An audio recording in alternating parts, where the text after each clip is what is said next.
আজ হঠাৎ সন্ধ্যাবেলায় কেন জানি না মনটা একটু কিছু খাই খাই করছিল। হ্যাঁ, প্রত্যেক দিনই এরকম হয়, তবে আজকে একটু অন্যরকম। তো প্রত্যেক দিনই আমরা সন্ধ্যাবেলায় মুড়ি খাই বাড়িতে, এটা আমাদের ডেলি রুটিন বলতে পারো। তো আজকে কি মনে হলো একটু অন্যরকম কিছু খাওয়া যাক, তো প্রায় এরকম ইচ্ছা হয়। তো আমার থেকে আমার বরের বেশি। তো যাই হোক, শর্টকাটের মধ্যে কি আর করব বলো, তো বললাম কি যে পাউরুটি নিয়ে আসো, তাহলে পাউরুটি দিয়ে একটু টোস্ট করে দেবো। তো যেমন কথা তেমন কাজ, ঝটপট পাউরুটি প্যাকেট নিয়ে হাজির হয়ে গেছে বর।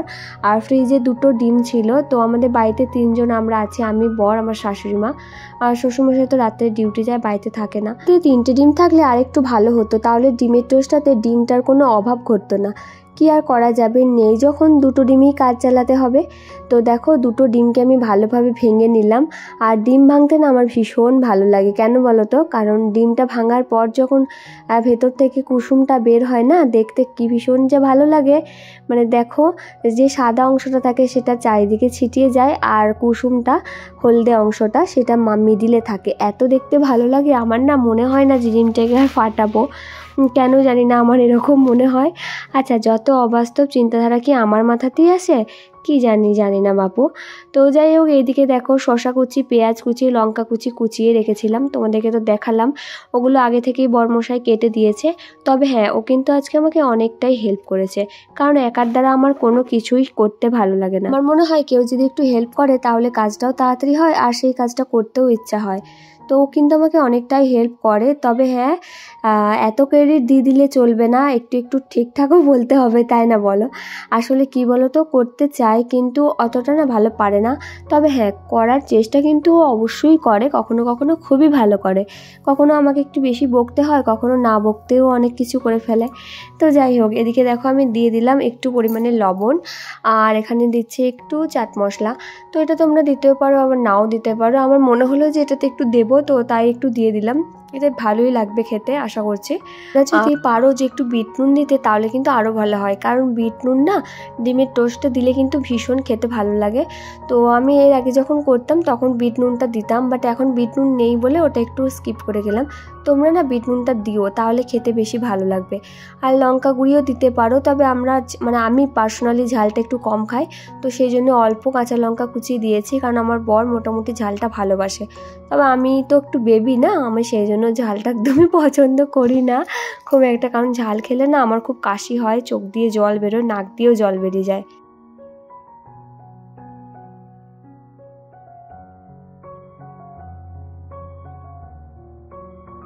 দেখো পাউরুটির প্যাকেটটা। তবে জানো তো, আমি যখন আগে আমার বিয়ের আগে বাবা পাউরুটি নিয়ে আসতো, সেগুলো না গোল গোল পাউরুটি ছিল। ওগুলো মাছ বরাবর পিস করে কাটতাম। তবে ওই পাউরুটিগুলো না খেতে বেশি টেস্টি লাগে। আর এইগুলো যেহেতু পিস করা পাউরুটি, এখানে আলাদা করে পিস করার কোনো ব্যাপার নেই, বুঝতেই পারছো, পিস তো করাই আছে। তো পিস করার থেকে গোল পাউরুটিটা খেতে কিন্তু বেশি ভালো হয়। না, গোল না, ঠিক লম্বা লম্বা পাউরুটিগুলো, যেটা মাছ বরাবর ছুরি করে কেটে দিলেই কাজ মিটে যায়। তো যাই হোক, এখানে দেখো আমি পাউরুটিটা একটু ভালোভাবে ডিমের সঙ্গে একটু গুলিয়ে নিলাম। তো দেখো, এরপর আমি দিচ্ছি কড়াইয়ে। তো একটু ভালো করে হয়ে যাক, এপিটোপিট দুপিটি করব, কারণ আমার একটু কাছাকাছি থাকলে অতটা ভালো লাগে না। একটু তার মধ্যে ফ্রাই হলে কি খেতে বেশি ভালো লাগবে। তবে দুর্ভাগ্যবশত একটা জিনিস কি বলতো, ডিমটা পড়ে গেছিলো একটু অভাব, কারণ 2টো ডিম তো আর অনেকগুলো পাউরুটি নিয়ে ফেলেছি, তো সেই কারণে না লাস্টে অনেকটা কম পড়ে গেছিলো। তবে ওই হালকা টালকা ডিম দিয়েই বাকিটাকে সেঁকে দিয়েছিলাম, কারণ কি বলতো, এইভাবে ডুবি করলে না ডিমটা অনেকটা লেগে যায়। হ্যাঁ, যদি একটা ডিমের একটা করা হয় সেক্ষেত্রে ব্যাপারটা আলাদা। তবে এখানে ডিমটা যেহেতু আমি এখানে মাখিয়ে দিচ্ছি পাউরুটিটার সঙ্গে, সেক্ষেত্রে ডিমটা না অনেকটাই দরকার পড়ে। তো 2টো ডিমে আশা করি হবে না, ভালো হয় না, কারণ আমরা যেহেতু 3জনা আছি, কিন্তু আমরা অনেকগুলো বানিয়েছিলাম। যদি আমরা 1টা 2টো করে খেতাম তাহলে হয়তো হয়ে যেত, কিন্তু আমার বরবাবুর না কোনো জিনিস 1টা 2টোতে পছন্দ নয়। ওর কেন, আমাদের বাড়ির কারোরই নয়, আমাদের বাড়িতে না কোনো কিছু হলে এক গাদা গাদা করে হয়। তো যাই হোক, কিছু করার নেই, আমরা খেতে ভীষণ ভালোবাসি, আমার বর তো ভীষণ ভালোবাসে। তো চলো, কিছু করার নেই এখন।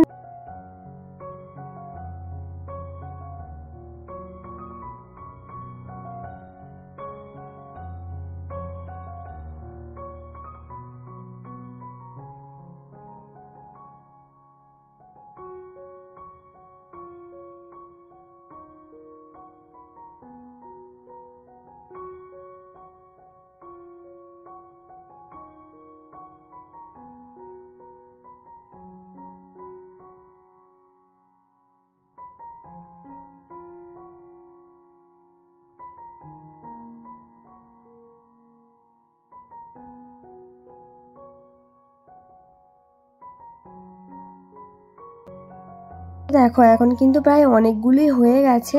তো তোমাদের সঙ্গে কথা বলতে বলতেই আমি অনেকগুলো ভেজে ফেলেছি। এই দেখো এক থালা হয়ে গেছে, বুঝতে পারছো। লাস্টে কি করলাম বলো তো, ডিমটার অভাবের জন্য বর্মশাই পাউরুটিটা তো মাঝামাঝি থেকে কেটেই দিল। বলছে কি কেটে দিই তাহলে অল্পতেই হয়তো কাজ হয়ে যাবে।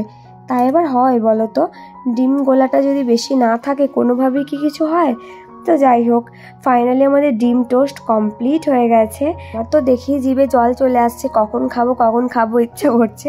তো যাই হোক, প্রতিদিনই তো মুড়ি খাই, আজকে একটু অন্যরকম তো খাওয়া যেতেই পারে, তাই না?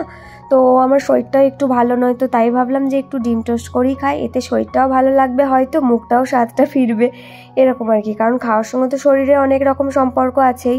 তো দেখো এখানে সস নিয়ে নিয়েছি, আবার শসা কুচি পেঁয়াজ কুচি দিয়ে একটু ভালো করে ছড়িয়ে দিয়েছি ওপর দিয়ে। এবার আমি আর বর মিলে খাচ্ছি, আর শাশুড়িমাকে আলাদা করে দিয়ে দিয়েছি। তো তোমরাও যদি খাবে তো চলে এসো তাড়াতাড়ি। তো আজকে ভিডিওটা তাহলে তোমাদের কেমন লাগলো অবশ্যই কিন্তু কমেন্ট করে জানাবে। তো ভিডিওটা যদি ভালো লাগে একটা লাইক করতে কিন্তু একদমই ভুলো না। এবার থেকে আমি কন্টিনিউ ভিডিও দেব, তোমরা কিন্তু অবশ্যই আমার পাশে থেকো, সাথে থেকো। ঠিক আগে যেভাবে আমাকে হেল্প করতে সাহায্য করতে এখনও সেইভাবেই পাশে থেকো। লাভ ইউ, দেখা হবে পরের ভিডিও।